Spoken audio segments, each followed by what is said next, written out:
Housing is an essential ingredient to anyone's recovery.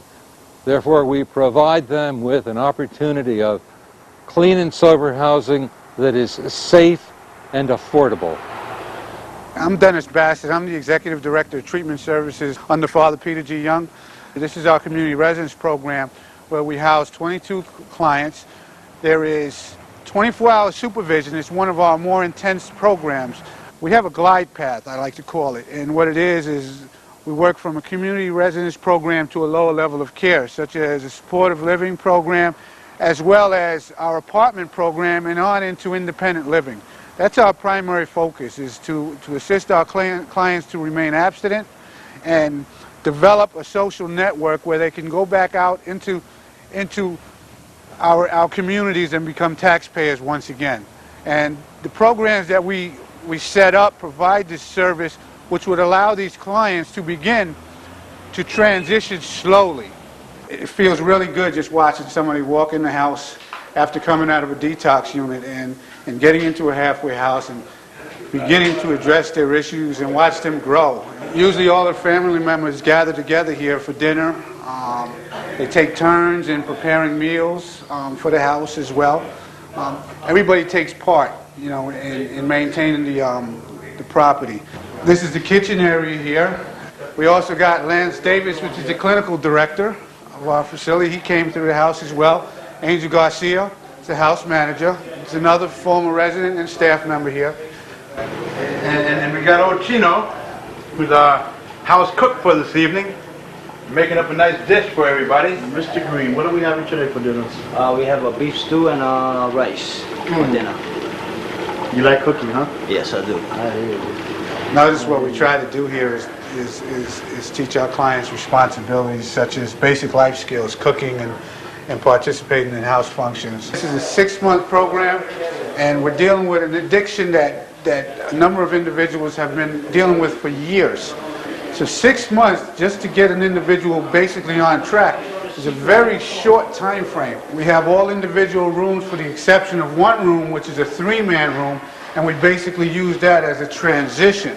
They work their way into the 1-man rooms based on progress, which basically that gives the individuals, you know, something to look towards. What they do within the household, their treatment, as well as interacting with the family members and the outside community is how we determine what level of care that we're going to put them in next.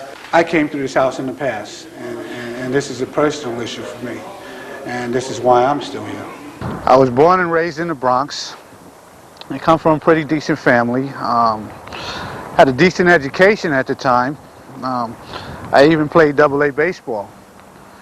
Due to my addiction, I lost all family ties. I lost the baseball career that I had, and I lost going to school. You know, I dropped out of school early. I continuously got in a lot of trouble, you know, and this was all due to once I started getting involved with the drugs. Me and my friends used to laugh and say, oh, we're never going to be like that guy putting a needle in his arm. Oh, we're never going to put that stuff in our nose. And the progression of this, you know, increased, and that's what I was doing. I became the person that I always said I wasn't going to be. I was never a violent person. I became very violent. Due to my addiction, I gotten so violent where most of my criminal history revolved around violence. For 17 years that I used and abused alcohol and drugs, I never stood a year on the streets. And I've always blamed everybody else. I finally met Father Peter Young in 1986, and that's where my life had turned around. Again, I was in the prison system, and Father had a number of programs available for people that wanted to recover from their addictions. And I was one that was sick and tired of living the way I was living. And I have to say, for over 12 years now, you know, I have not had any criminal activities involvement whatsoever. I don't have to worry about being pulled over by the police. I became that very caring person that I am. You know, I love people today. You know, I love to help people, and that's what I do in my life today. You know, for over 12 years now, I work with recovering people. You know, I go around setting up programs to remove the excuses of there's no place that we can go. You know, I think it's so important for me. If it wasn't for programs such as Father's programs that he had available, I don't know where I would be. I would probably be back in the state system with another number again. This is our supportive living program, which we're certified for 14 residents. This is a less structured facility as opposed to the intensive community residence program that we just came from. This here provides the same services, but it has minimal supervision. And what this is a transition, a slower transition back out into the community with less structure, so it would give the individuals the availability to gradually work their way out onto their own. When you're in a supportive living program and you're beginning to transition, you know, we try to set this up where it's a family atmosphere, where they're living in a community where each one teaches one, and that's so important in the recovery process. Originally, this house here used to be our intensive community residence program. When I came out of prison after doing several years, this is where I began to get my life back together. This is where, when I came from the Bronx into prison and then into a halfway house, this is where it started for me. Okay, this is something that was taken of me back in 1993, where they had somebody from Columbia County come down and do an article on our community residence program, and they utilized me as a power of example in the recovery process. The transition of me coming out of prison into a halfway house and then becoming employed as a counselor and a house manager. Now, when we get houses, we do it for one purpose. We try to get them so that we can offer you a deal. We want to offer the lowest kind of cost to rent a house that you can get anywhere around. We have to offer that hope. We've lost hundreds of thousands of dollars on housing for a good reason, so that we can build houses, put houses together, maybe 40, 50 in a block, and take over a neighborhood. So we try to create a safe environment so we don't have the man knocking on your door.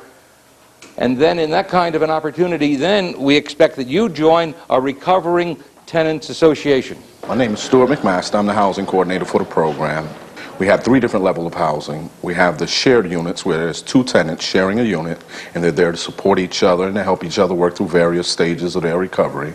We have the independent units where it's 1 tenant in a unit in a community of 1-bedroom units where they're there to support each other and their neighbors. And we also have family units where we have tenants who have their children with them, and they're also located basically in the same location where each neighbor is able to support each other. All of our units in all 3 different levels are 30% of their gross income, which makes it affordable housing. Because it's affordable housing, a lot of the stresses that goes along with the initial stages of recovery are relieved. If you basically have the treatment and the housing along with the employment, one of the big problems is finances for people in recovery, and that's one of the major roadblocks. So the comfortability of having affordable housing alleviates many of the stresses and many of the pitfalls of the relapse stages of our tenants. I would have never been able to do what I'm doing one day at a time if I didn't have someone like Father Young in my life. I needed someone to direct me. I needed a place to live. I mean, I couldn't do this from a street corner or living in his shelter. I don't know if anyone's seen a city shelter, but that's not the place you want to live these days. I have a nice, simple room that I live in today. It's nice, it's clean, and it's safe. It's a place for me to lay my head at night and start to learn how to appreciate things. Nice and easy, very simple. There's this program here, as a, you know, this is the 3 ideals there of housing, treatment, and employment. That's the thing, you know. In order to have a job, you got to have a place to hang your hat. You have to have a place to stay. In order to keep the place where you're staying, you got to have a job. So those 2 go hand in hand. But from my experience, because I've had many places to stay and many jobs since my addiction, I can't keep either one of those unless I have the treatment. So with this here is being set up as housing, treatment, and employment, and working simultaneously together, working together on that is excellent. It's just, that's what I needed.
My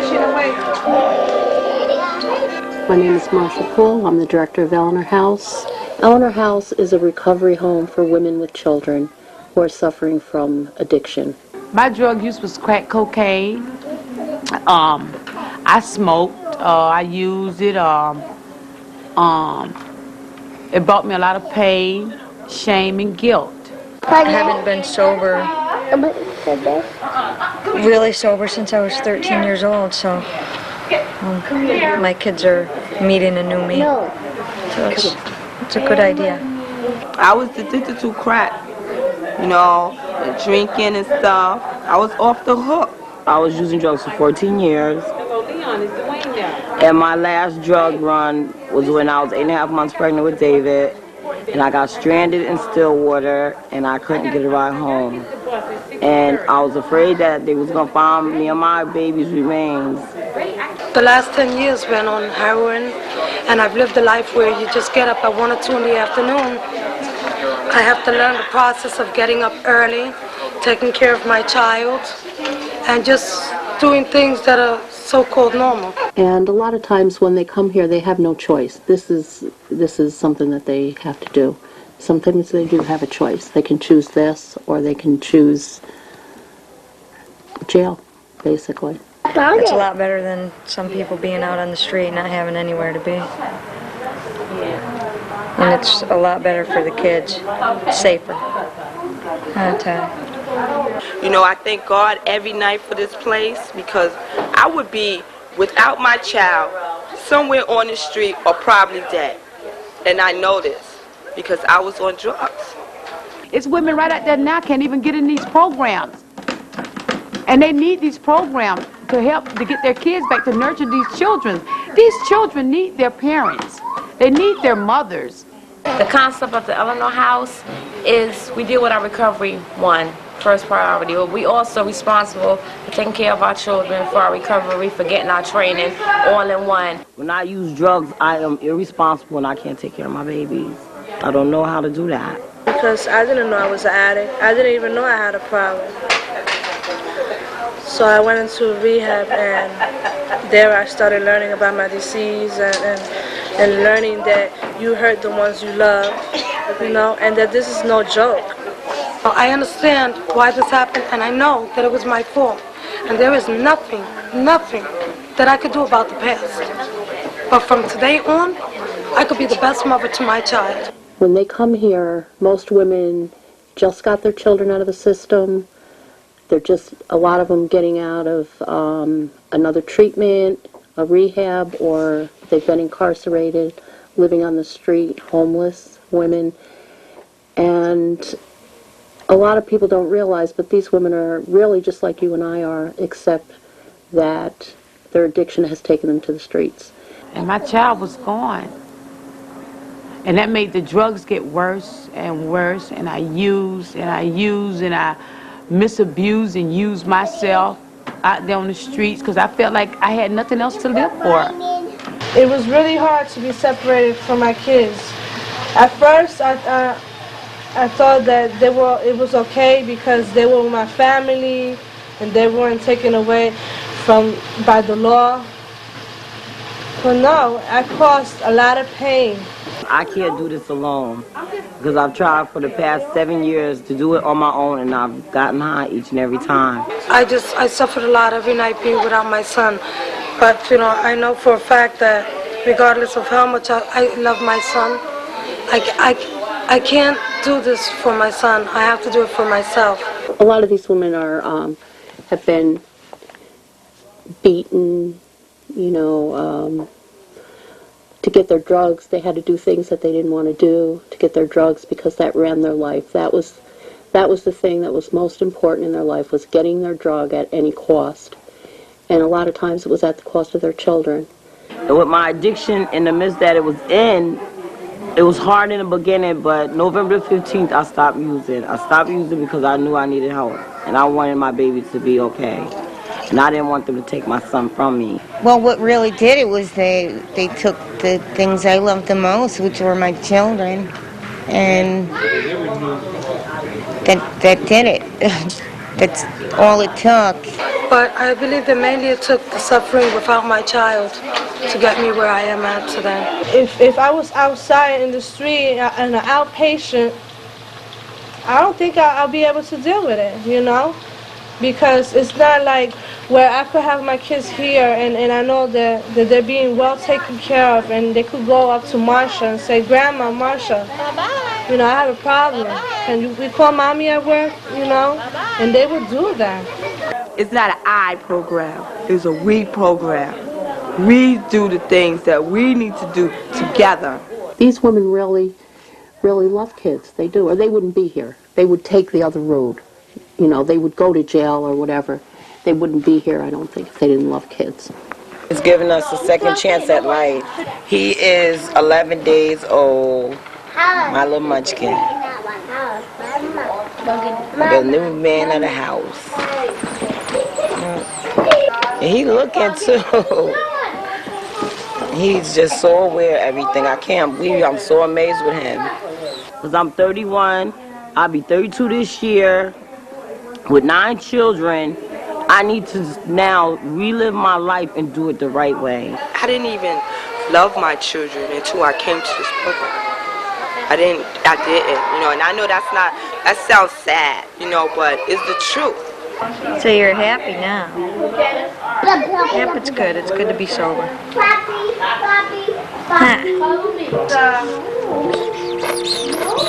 I don't think that there's no pain like that in the world when a mother is separated from their children. It is so hurtful. You know, I can't even, oh my God. When my kids wasn't in the house, I could hear the laughter. Start holding them and loving them, then they leave you, then they drive you crazy at times.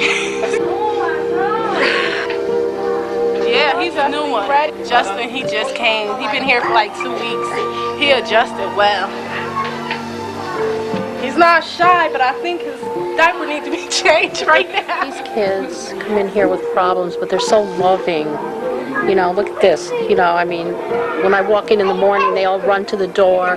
Hi, hi, don't you? No, she's going to sleep, but you know, they give you a lot.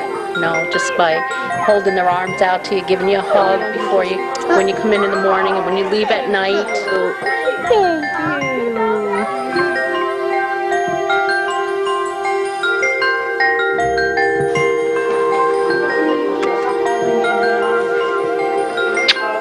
Can't help loving these kids because they just get to you. They just, you know, they're here 5 minutes and they've worked their way into your heart.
They all know why their mothers are here. They know that their mothers used drugs. They know that their mothers drank and that it wasn't a good thing.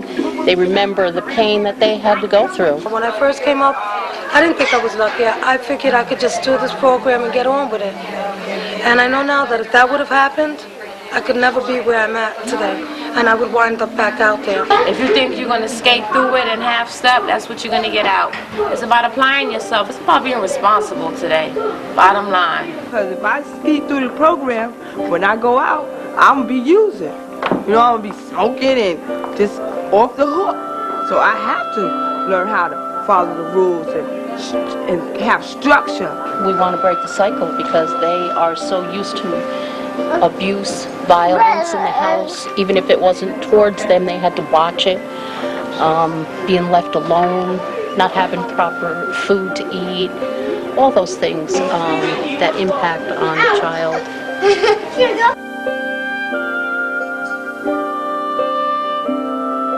Oh, that good kissing mommy, man. It's exciting, very exciting, to watch how the kids make it happen. They've been separated, and this location gives an opportunity for the kids who have been separated in Child Protective Services to be brought home and bonded with their mom and be able to then build that natural love relationship that happens automatically. And the children all have addictive behaviors that come from the cycle of addiction that we're trying to break here. We're trying to break the cycle because if you watch the children, you see how much trouble they have. We also have a child psychologist that helps us. We have coping skills here. And, you know, instead of getting angry at my child, I took it to him and I told him, look, Justin's always hitting the kids. What's going on? And he told me, you know, all he's trying to do is get their attention. You know, there's things that even as a mother, I have to learn. Because they all got different personalities, every last one of them. And some of them are like angels and some of them are like the other ones. Women like me would say that there's nothing else to live for. What am I living for? They took my kids, I can't never get my kids back, which this program sir provides you to get back with your kid. You know, and you have the staff members here working with you, with the people to help, you know, let them know how you've grown in the program. Why shouldn't she have her kids back? She can deal with life on life terms. She can cope with society. This is amazing. You know, that somebody cared about women out there in the streets that has children to build this program. Anybody who comes through here who has this chance is blessed. From the bottom of my heart, I mean that. They're blessed. It's remarkable that he's able, it's not just recovery, but he's offering us training and then housing after. I don't know any place else you're going to get that. It's really helped me a lot because I could see my kids grow and work on my recovery and work with my kids at the same time and go to training, you know? These women are all I have. I don't have nobody else. This is my new family. All right? This is my new family. And I do love her as my sister. I've been trying to kick this for like 10 years. And it's been really hard. I always go back to the use of heroin. And I realize now, this time around, that what I needed was, it's even, I tried to explain it and I don't know how, but it's something within me that's open. Like, I've been to other programs, I've tried other times, but I never wanted to listen to what people had to say. Like, if people told me, well, I had this experience and you need to do that, I was like, oh, come on, that's for you, not for me. I was like so close and I didn't want to listen. And this time around, I'm able to sit down and take suggestions and see what I'm doing wrong and what I could do better. Well, I think it's just an amazing gift when we see mothers who have been in need of recovery get what they need, then make it happen, and it happens here all the time. And they're going on to be completely successful. So these guys are going to be winners. They're not going to be losers. They're going to make it. They're going to be completely successful because they get the foundation here of love, and then they have their mother's commitment to make it all happen because she's got her life together.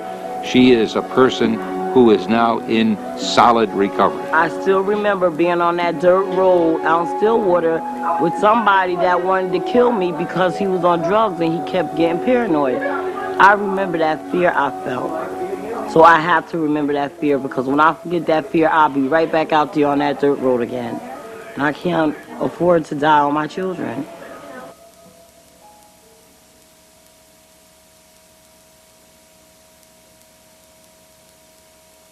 People are knocking on the door all the time. Father, can you take me? And I know we can't take more because we don't have the dollars to make that kind of opportunity happen. So I feel angry sometimes about my own inadequacy of not having the resources to promote the program that we need to have for the people that are knocking on the door. It's a supply and demand. We got all the demand and we don't have the supply that will provide food, the housing, the way that they can get the kind of supervision, treatment, kind of supervision, and help that they need. So sometimes I feel I'm an ultimate failure in not being able to do what they need to have done. All my life, I've had a lot of hardships. My mom was stabbed to death when I was 11. My dad hung himself when I was 13. I've been in foster homes, raped as a child, lived on the streets. And, you know, I tried to blame everything that happened on the reason that that's why I was the way I was. But there are many people that go through this and they fight to survive. And instead of going a negative way, they go positive. But I always thought that because life had been so miserable that it has to remain miserable. This is the first time that I know that my life can be happy. No, every day isn't going to be like that. There's going to be problems. But if I learn to deal with them, me and my son could have the best life that I could give him. And I never have to feel like a piece of trash again, as long as I do what I know the best I can. But if I sit down and just let all my experiences bring me down and say, well, this is what life has to offer, poor me, poor me, poor me, then my son will not get the best because I'm not feeling my best. But if I sit down and say, well, you know what? You know, like when it happened with my son, I didn't expect my brother to fight against me and try to take my son. This was the first time in my life that I didn't sit down and say, poor me. I was like, no, this isn't going to happen anymore. I'm tired of things just happening. I went to the judge, I said I take full responsibility for the part I played in this. As a mother and relapse, you know, I understand why this happened and I know that it was my fault. And there is nothing that I could do about the past. But from today on, I could be the best mother to my child. I am clean, I'm in a program, I go to a training here for 4 months.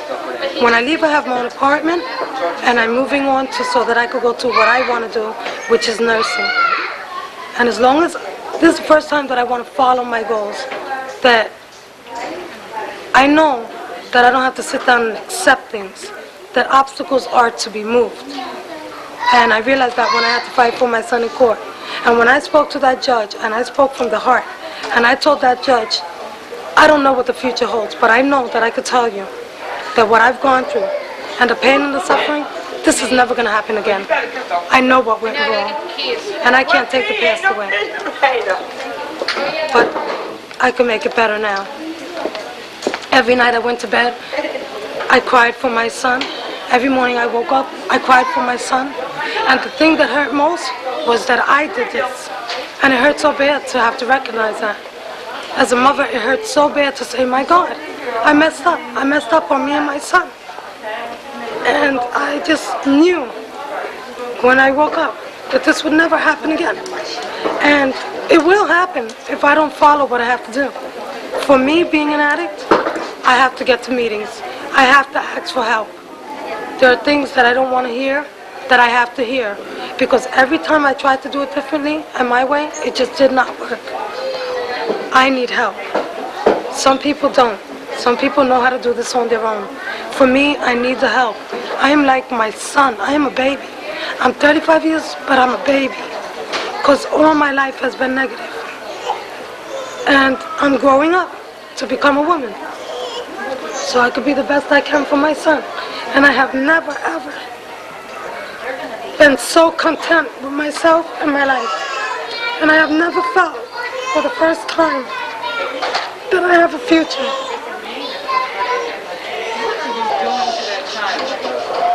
There's no way, there's no words that I could describe that this is tears of joy, that I no longer have to stay in that pain. Whatever happened in my past, I have to let go. You know, it was sad. My mom was a heroin user. She was stabbed to death 16 times when I was 11 years old. And because of her use, I was in foster homes all my life. I've been raped from the age of 6 to 9. My father couldn't handle it. He hung himself. I was 13. I'm the one who found him. And it's sad, yes, but I have to change this. I can no longer sit there and say, oh my God, poor me. Yeah, it's sad, but it's time to move on. It's time to mourn. They also taught me that here, to mourn their death and move on. I'll always miss them, I'll always love them, but I'm a parent now. I'm a woman. And this is it. I don't deserve what I've given myself. The truth is, I've given myself garbage, trash. Like if that's what I thought I always was. And I am not. I have a lot to offer. And it's no more. No more. No more garbage for my life. Things will always happen. There will always be pain. My son might get sick, whatever. But as long as I'm clean, I could handle it. Because that's what happened. I was clean when I had my son. And he got sick. He has something that's called hydrocephalus. And it's water in the brain. He was in critical condition. He had a fever of 106.7. And because it was so simple, and I've always done drugs whenever, so that I wouldn't feel pain, that's the first thing I did. And my son got better. And that was the biggest lesson that, you know, he got sick. And I thought, oh my God, he got sick. I'm so used to death. He's going to die. And I didn't care about myself. That's where it really starts. I don't care how many children you have. If you do it for your children, if you do it for parole, probation, for your mom, your dad, it's not going to work. Because it's something that comes within you. And when you really decide this for yourself, and you start working on, you know, I'm working on everything, you know. I had to realize that when I was young and I got raped, that was not my fault. I was a baby. I was 6 years old. I had nothing to do with that. So you could say that this disease, I'm curing myself. But I know with a disease, because this is long term. For the rest of my life, I will be addicted. Learning that you're powerless over addiction, and when you know your life has become unmanageable, you need help. You know, it's learning to live on life's terms. It's learning to deal with things and move on, not stay stuck. I went to the doctor today. I met a girl that was 17 years old, hooked on drugs, and she's pregnant. And, you know, I never thought that I could help anybody. And I explained to her things that had happened to me and things that you could do to get help. You know, sometimes when you're younger, maybe you don't know, or... And I told her what she could do, and she, you know, when she left, she was crying, and she was like, thank you. You know, maybe that's why God put it for me to go through, to help other people. When things are happy for me, I'm like, oh my God, there's something wrong with this. And now I learned that, you know what? This is the way it's supposed to be. I'm supposed to be happy. You know, I'm not supposed to be sad. I can't do anything what happened to my life and the mistakes my parents made with me. But I could change it for my son so that he knows the difference, that he knows what life is. That life is happiness. That life is pain sometimes, but we learn to deal with it. I tell my son every day, you could be anything you want to be, and you could be the best you can. And as long as you believe that, that's what you are, the best. And that's what I'm going to keep telling him, because that's what he is. He is the best. God doesn't make junk. God only makes the best. And that's what he is. And every day, I tell him that. And when he grows up, nobody told me. Nobody told me. But I'm going to tell him. And when he grows up, he's going to know that he is the best. And on that note, he's done the best he could for today.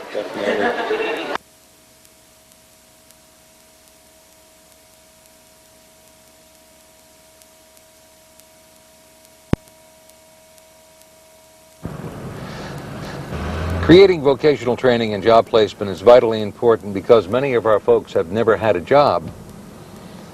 Moreover, they have a criminal record, which is a substantial roadblock to overcome. These people need a job to help restore their dignity. When our folks get a job, their entire attitude and outlook changes. Suddenly, they're proud to become a taxpayer. We're about to pull into the parking lot of the Schuyler Inn, which is the crown jewel of our training program. Not only is it a functioning commercial hotel, but it is also a school of hotel management and culinary arts.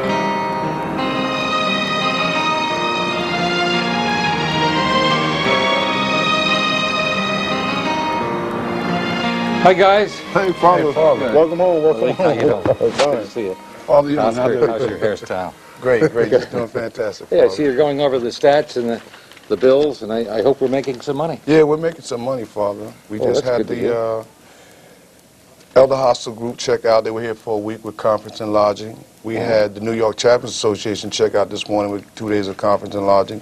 And we just had the New York State legislature check in until June. Oh, good. And they also have another party that's coming in that was just being sponsored by a legislator, one of the senators, that will be coming in for a week, entire week next week. Oh, good. So things are looking good up. to have folk in the house. Great to have Helps folks pay the on. bills. My side of the coin is I had to give you guys a paycheck then. I brought all the paychecks up with me. I got them in the car. Did you bring 80-something over? I brought up 80, and I brought up the stipends for the and I students brought and up the training staff? Yeah. Okay, all right. I think All you'll right. be happy. All right, then we'll be How's happy your about side of that. the house going? Well, Father, my Always. housekeeping crew was in the trenches this week. You know, they had a lot of lodging, so they had a lot of rooms that had to be prepared and redone. So they was in the trenches this week. They was very happy about it because it kept them busy. Okay. Maintenance department is doing well. Everything is functional right now. Kitchen is very well. David's back aboard with us. Yeah. He's the head chef from the Culinary Institute of America, Father. Food quality is up, and we have rave reviews about our product now. Our cafeterias is going pretty full tilt too, Father. We had just picked up another contract with Oh, that's Capital great. District Physician Health Plan. Oh, good. So we're excited about that. That's 100 people a day for 5 days a week. That's better for the house. I'm telling you. Better for the house. So the food is going out. More job, more opportunities, and That's that's what right, we're that's about. exactly We're right. here to That's right. create opportunities for employment, to train, and then to put into the field a professional kind of person. That's right. Oscar Walker, as general manager, and taking on that obligation, you've done great stuff because you're clean and sober. Thank you. Malik, in the same way, as assistant manager, as a clean and sober guy, we can produce a better product. We can be more competitive in the market. We can be the kind of corporation that can make a difference in giving people a fresh start. When they haven't been able to get a job, we guarantee a job. Okay. And if we guarantee a job, we guarantee the quality that goes with the job, That's and right. we try then to make it work. That's right. So you guys are doing it because you're clean and sober, and you're winners. That's right. So We if you're stick with the winners, winners. you stick with the winners. That's right. Peace. Okay. Thanks for the good work, All right. Oscar. Have God a great bless. day. Okay.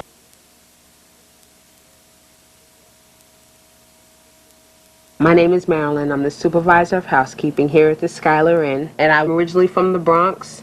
That's where I've done all of my drug use. My life was unmanageable. It was disgusting. My apartment was a shambles. The dishes were stacked so high, and meanwhile there was no food in the house, but I had dishes.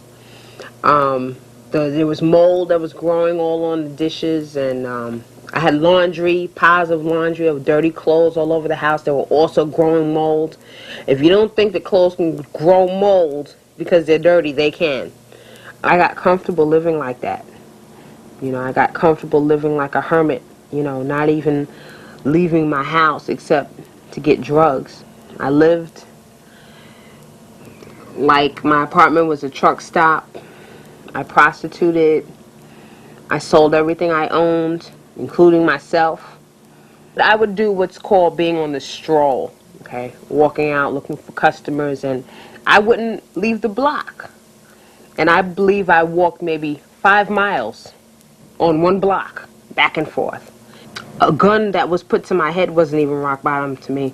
That wasn't even enough for me to say, oh, forget it. I just wanted to get away from the gun just so I can get some more drugs to calm down from the experience, if that makes any sense at all. When you're doing drugs, that's the most important thing. That's the most important thing. Nothing else matters. It really took a wear and tear on my body. I went from 145 pounds down to 100 pounds. I believe I was slowly dying. One day I finally, after I really hit rock bottom, I finally came to Albany and decided to give it a shot. I went to School 1, the Illinois Young Clinic, and I told them I needed some help. They put me up in the rehab, in the Altamont program.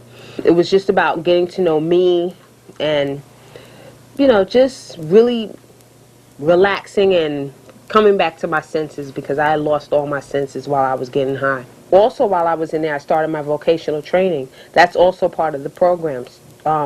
Doing vocational training at the Skylar Inn where we are now.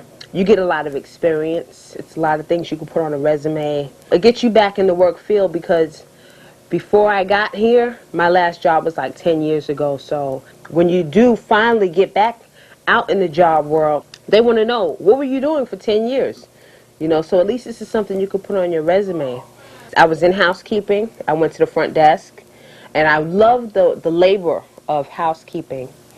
And I wanted to come back. So I came back to housekeeping and finished my training. I got my certificate, and I was offered a position as assistant supervisor. Then my supervisor left, and now I'm supervisor, so I run housekeeping. I see a lot of Marylanders come through this program every day, and when they come out of treatment and they start their training, I see the attitudes and everything, and you know, but it keeps it real for me. It lets me know, you know, that I was once there. You know, it keeps me from the better than syndrome. And I really feel like I'm giving back to the program. As a matter of fact, just today I got a phone call from this woman who was offering an executive housekeeping position somewhere else. I don't even know. I didn't even ask where it was. And she asked, was there anyone here who's interested? And I told her, no one I could think of. And then she asked me, was I interested? And I says, no. I says, because I'm already executive housekeeper here. And she asked me how much was I making. And when I mentioned it to her, she kind of almost tripled what I was making. But the reason why I turned it down, basically, is because I built a foundation in this program, number one. And number two, I really feel like working for this program is like giving back what was given to me. I have a picture of my last Get High run, of how I looked at 115 pounds just before I came up here. And I keep that picture. I have that picture in my house just as a reminder, to remind me. If I ever decide I want to get high again, this is what's going to happen. That's how I'm going to look again. Everything I own is going to disappear. And I don't want that. And then I'll disappear. My life is so much different. I have an apartment. I'm engaged. I'm 7 months pregnant. And this is all a result of being clean. I never had my own apartment. I never had my own anything. And it was really, really scary. This is my apartment. And this is also a result of staying clean. I got this apartment on my own. A lot of people look at me and they say, no, you had to be an alcoholic. Like, you know, I don't put any levels on drugs, but, you know, they say that they can't believe that I was a crackhead, you know, that I sold myself, that I was on the street. When people see me now, they can't believe that that was me. And God forbid if I showed them these pictures, you know, of the way I used to look before I got to where I am now. This is just before I came up here to Albany. I remember this lady. I know her. She's not too far away. She's never too far away. She can come back like this. I have people that tell me every day that seeing me or saying hello to me, just seeing me every day makes their day, you know.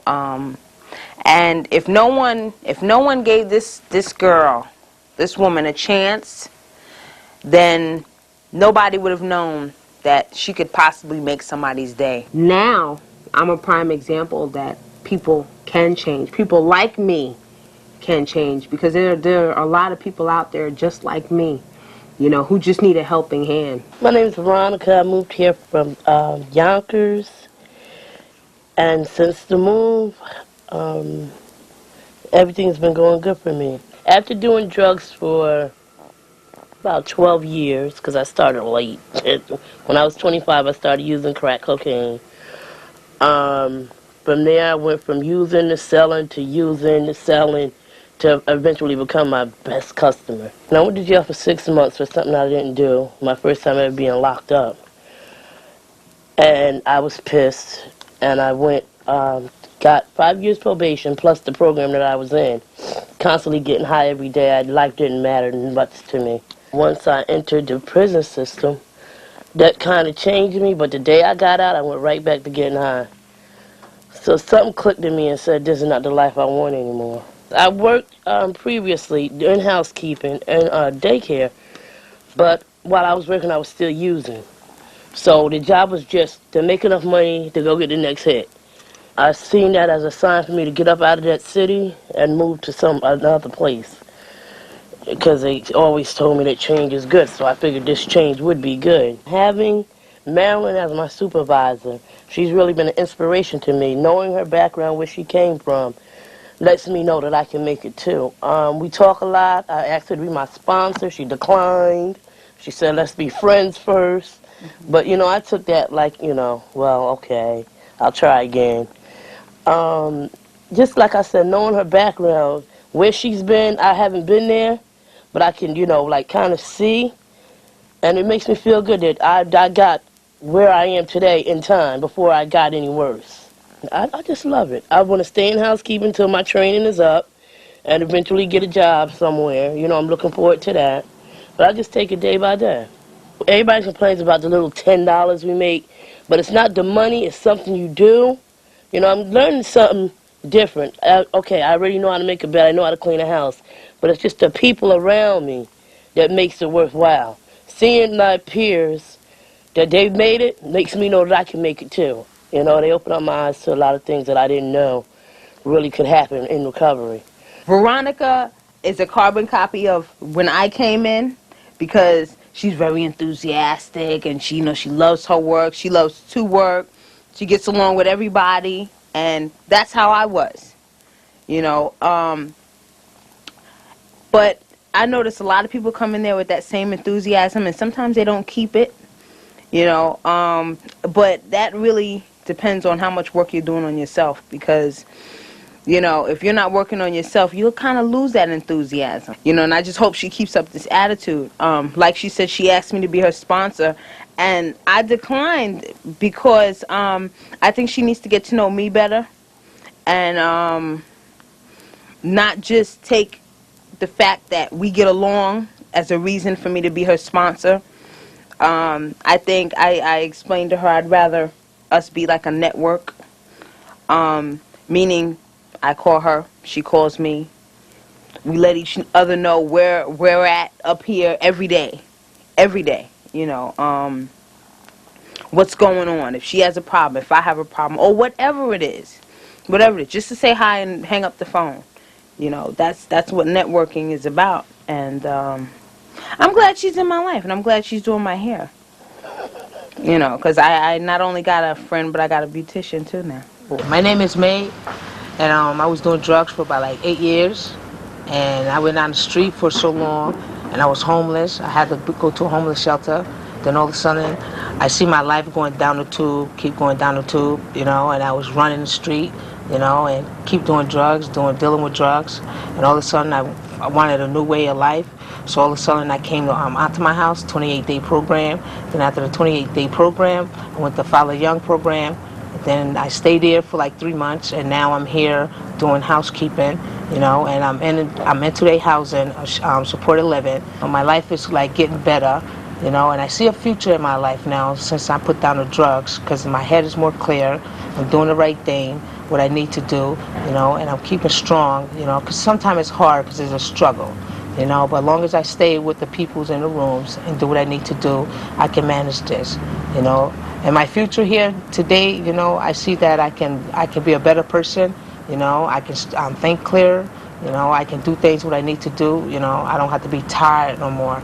You know, the only thing I'm sick and tired of doing, I'm sick and tired of like living on the street. So I came to this program so I can do the right thing. And for so long I've been homeless and living on the street, and now I'm in a house and I have a key to my own place, and it feels great. It feels great, you know. It's better than money in my pocket, to be honest with you. My name is Avery Watson. I'm only 22 years old, and I've been drinking and drugging since I was 16. My grandfather's a pastor in Rochester. And as a little kid, I was raised up in the church. I mean, when I got a certain age, I started making my own decisions, so that's when the street started pulling me in. Over the summer, I got in a lot of trouble. I went to the county jail, and I never heard nothing about Honor Corps before. All I know, it was a program, and I never been in no kind of program or rehab or rehabilitation center, nothing like that before. So a couple weeks later, I got out. They got me out. They brought me to school I signed up and everything. I got in the program. I went back to school, I'm getting my GED. I'm going to be going to college soon. I'm here at the Scholar Inn, do the vocational training, stuff I like to do. I come here every day from 8 to 4. I work hard every day I come here. And it's a real good program. It's done a lot for me. I ain't been using. I've been staying sober. I've been doing what I gotta do to live a constructive life. I'm about to get my apartment. I'm going today to get the keys, to pick up the keys for my apartment. So I accomplished everything through the program. If it wasn't for the program, I'll probably still be out here. I don't even know if I'll still be alive. Every day I come to work and when I leave here, I go home. I see kids on the corner, my friends and stuff like that. I'm doing the same thing I used to do. And a lot of them look up to me because they see me, you know what I'm saying, doing constructive things with my life. Nowadays, it's 1999, it's little kids, younger and younger coming up, doing the same thing I was doing when I was younger. I mean, I try to talk to little kids, you know what I'm saying, the kids that I know, on my way home and stuff like that, tell them to do the right thing, but it always takes for something real to happen for them to realize that it's real out here and that it's hard out here. If I'm drinking and drugging every day. I'm not coming here at 8 o'clock in the morning to 4 o'clock. I'm not going to be thinking about nothing else out here, nothing else at all except for drinking and drugging, supporting my habit. And those who come to the program that don't make it is because they didn't want it. You gotta want this, you know what I'm saying? You don't want it because everybody else wants you to. You gotta want it for yourself. And that's something I'm doing. When I get done completing the program and my education, I'm gonna go to college. I don't know where we're at yet or what I want to take up yet, but I got a lot of goals that I want to accomplish. When you're running into someone that keeps talking, and I do that just to give them a shot, you'll meet the guy or the gal in the morning having coffee, and they'll tell you the bad this, the bad that, the bad this, and I'll say, you know, you're looking at relapse, and if nothing is going right, you're going to get the attitude of pour me a drink. You know, poor me, you're sympathizing all the time with yourself. You're not seeing anything good. You're always trying, if you can, to find a way to blame it on others. Let's blame it on yourself. I try to sometimes I carry a mirror around, and I'll take the mirror out of my pocket and let them look at it. What's the problem? Who are you looking at? And I show them the mirror, and I give them the mirror, and I let them look at the mirror, and I say, now, who is the problem? What is the problem? How come you can't figure this out? So I keep getting them in a dialogue, and I sort of back them into an answer that, yeah, I guess I am the problem. Well, then what are you going to do about it? So I'm confrontive in that kind of way, but yet at the same time of being confrontive, I'm trying, if I can, to change and know that that confrontation is not going to be the answer. I have to have something that I can show them that this is now the step you have to take. And that's why I talk about the stool. You have to have 3 things. It's not very hard to figure it out. You need a job. You need a house to live in that's clean and sober, and you need a treatment program to maintain your recovery. Is that right? Yes. Okay, now you're looking in the mirror. You've agreed to that. Let's now go and make it happen. For a lot of years, I blamed everybody. You know, I've always had the poor me's. You know, the system was the problem. I wasn't the problem. My mother don't understand. My father don't understand. My bosses don't understand. You know, until I stopped blaming, you know, and took responsibility for my own actions, then the process would be able to begin. In early recovery, I spent a lot of time also getting into a pity pot, so to say. You know, oh, it's, you know, this is what's wrong, that's what's wrong. But in all actuality, I had the courage to make the changes that I needed to. You know, and there's a little simple thing they say in recovery, and it says, God grant me the serenity to accept the things I cannot change, the courage to change the things I can, and the wisdom to know the difference. And I take that to heart, you know, and that helps me get through a lot of the things that I go through on a daily basis. My name is William Cogdell. I'm a desk clerk at the Scholar Inn. After a 30-year run on drugs, first time in my life actually clean and sober that I'm working. I was never in my wildest dreams, but I always have to wait. When I wake up in the morning, it's like I really want to pinch myself because I don't believe it. You know? A year ago, it was nowhere near this. It was nowhere near this.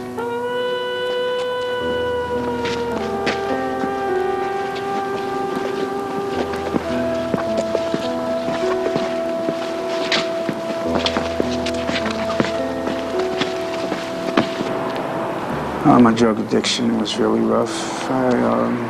In order to get money for my drugs, I hustled and I stole from senior citizens. When their backs were turned, I'd reach into a little stash and I'd take it. I was fortunate. I was always scared to go to jail, so that's one thing I didn't have to worry about. It didn't seem like I could ever get caught and have to go to jail for that. But for me, prison was just being on drugs, being on the drug itself. And that was hard enough. It's like an unwilling life. I had no choices. I couldn't do anything.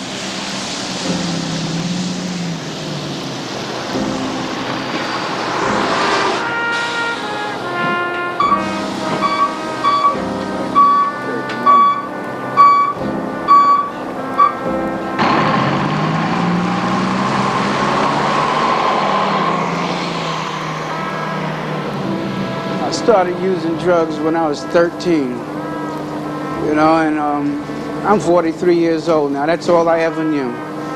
And to have ever given me a thought that I would ever be clean, I mean, I couldn't believe that.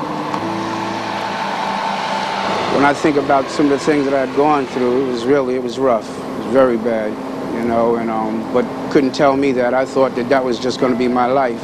After 30 years, you get used to things. You know, I just thought my one choice was to keep getting high. You know, it was only a lifestyle that, you know, I had to give up. I'm HIV positive, you know, and I couldn't say that at one point in time in my life. I thought just being an addict and then having that, my life was over and through. I've been diagnosed since '93, and I know when I look at myself in the mirror, maybe a year ago, maybe I looked as if I was HIV positive, but now I look just like anyone else. Where I didn't know before and I was ashamed and I was afraid to talk about it, now I'm educated. You know, I've been educated about it. When you get this thing called recovery at the Eleanor program, it's like, it's overwhelming. I mean, I'm really proud of myself. I'm dressing good, I look good. I have people among many of friends that I've met through this program. When I first got there, I didn't think at all that I was going to be able to make it, but someone had told me, just don't leave before the miracle. After 30 years, I was looking for that, and I got it. Unlike a lot of people, you know, I didn't reach really rock bottom, but it was my bottom. And my bottom meant that I had to go in and do something about it. Before I even did this piece, though, this recovery piece, took me a while until when my mother was sick, she was in a coma, and on her deathbed, I knew that she was going to pass, you know, and I looked at her and I knew she was just holding on for me, worrying about me, things mothers know about their children. And I told her, you know, that I would do this, I'd do something for myself. And I told her that, hey, I'm going to do some work on myself. So I started this piece, Recovery. I've had so many chances to where I actually wanted to leave from here because I just really couldn't believe that it was going to work. But each and every day there was something. I went through beginning and learning, tearing myself apart, picking myself piece by piece by piece, until I finally found what was making me do the things that I was doing. You know, and I only wish that I could see the expression on her face. But I guess by looking at myself in the mirror, I could see it myself because, I mean, it's all I have. I feel good. I got a card from my sister the other day for Valentine's Day, something I haven't gotten in years. And I actually have her really being proud of me, and it feels good. It made me really proud of myself when I looked in the mirror and I shed a tear. I went back home not too long ago, and people just gave me so much praise on how well I look. And I didn't have any idea, but I keep a picture on my dresser of from last Christmas, and I look at myself every day, and then I look at myself in the mirror, and it just makes me even want to cry, you know, and just how far I've come, you know. Really actually could say I'm really proud of myself.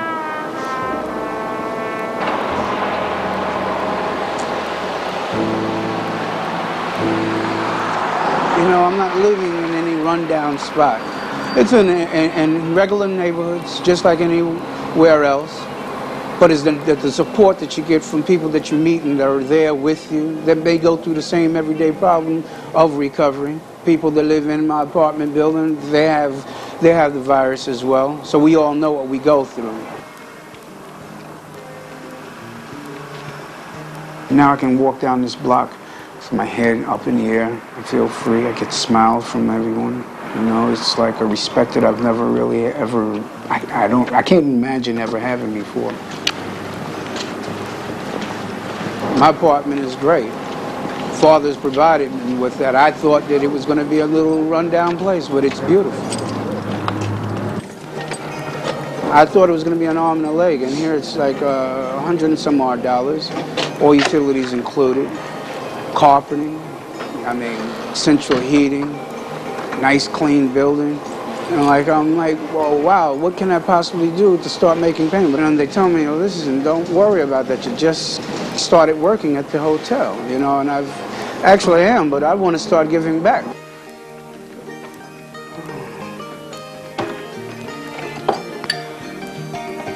This was only a dream. This was only a dream, and now that I'm in here, I take care of myself. It's a pleasure to know that this is what recovery has done for me. Being at the clinic has really been very successful. You know, I'm not doing drugs anymore. I'm buying things for the house, buying what I need to have to live. I keep my refrigerator full. You know, I didn't have anything to care for before. Now I have this, and I care an awful lot about it. It means an awful lot to me. You know, without this, I would not have been able to, there's no telling where I would have been, and I know I wouldn't have been here. I mean, a year ago, 6 weeks on the street, and I really had no idea that I was ever going to get life back like this. Everything in here is hard-earned. You know, I've worked hard for it, and I'm all behind what I've learned from at the hotel. You know, I'm telling you, this is part of the miracle. This is really part of the miracle. In addition to the scholaring, we also run several businesses in the community. We run several cafeterias. We have 3 Kentucky Fried Chicken operations. We have a Just Enough flower shop, and we have an express copy center down on the south end. Then we have a very special convenience store. It's located in the Senior Citizen Building, and it's ran by Alvin Fernandez.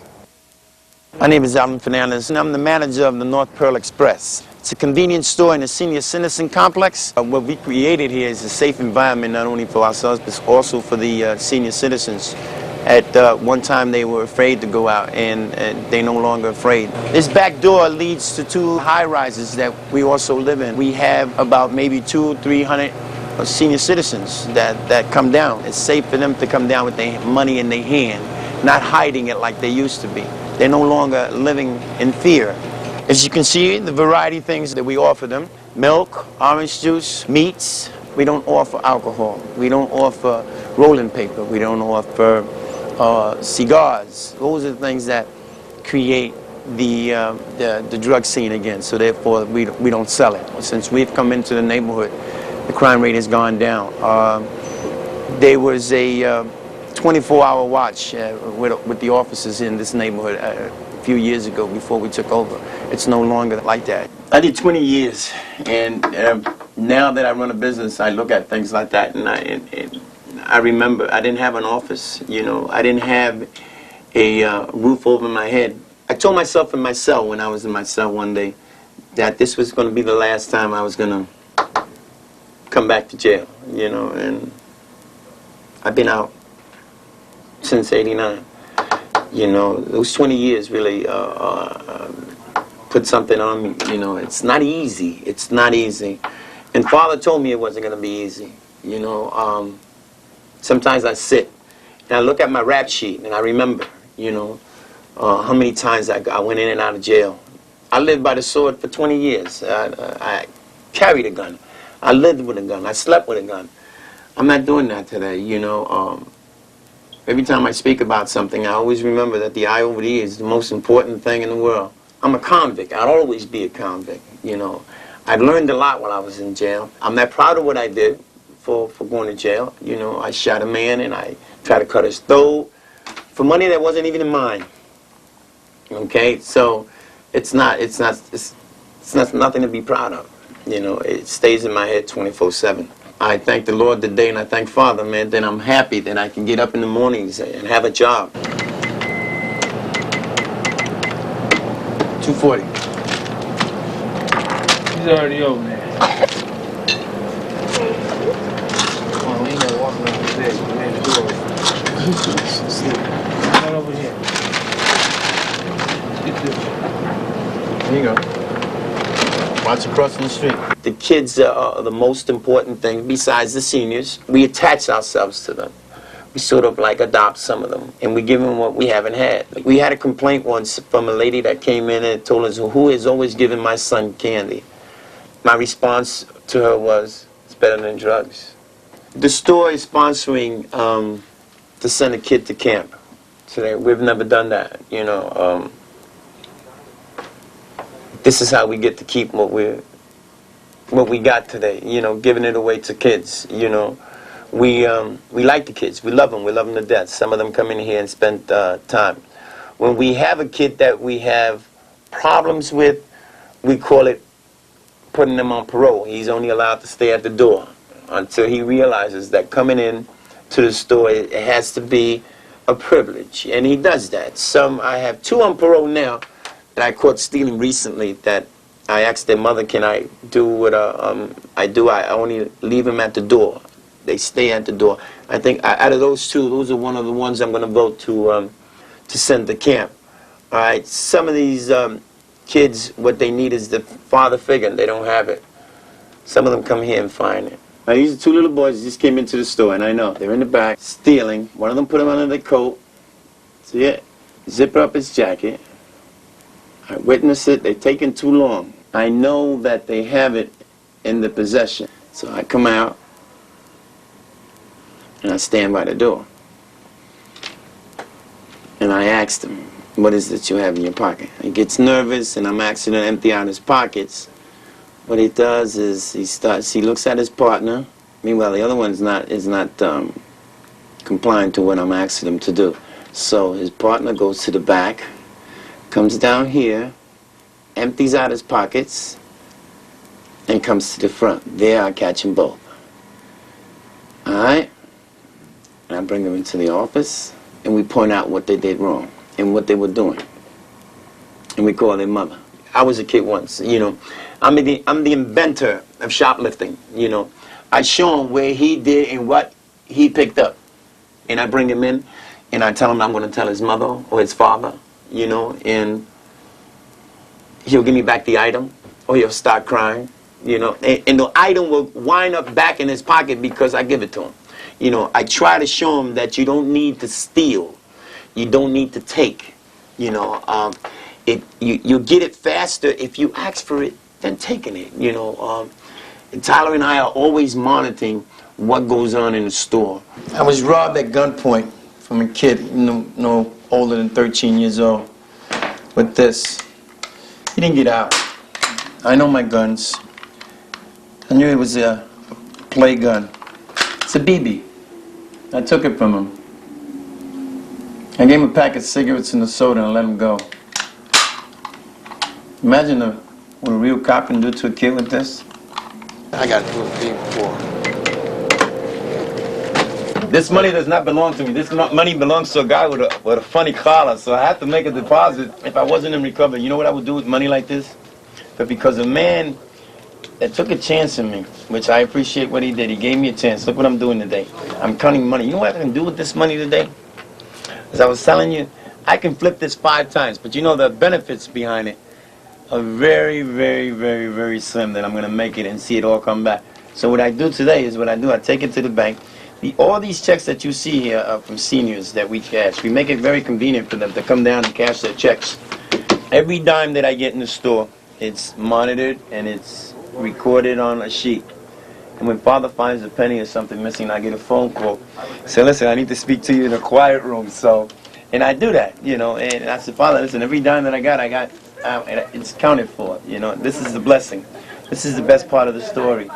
You know, when you can come and count the money and give it to Father, where He knows it is theirs, and I can always keep buying. The more money I put into the bank, the more things I can buy.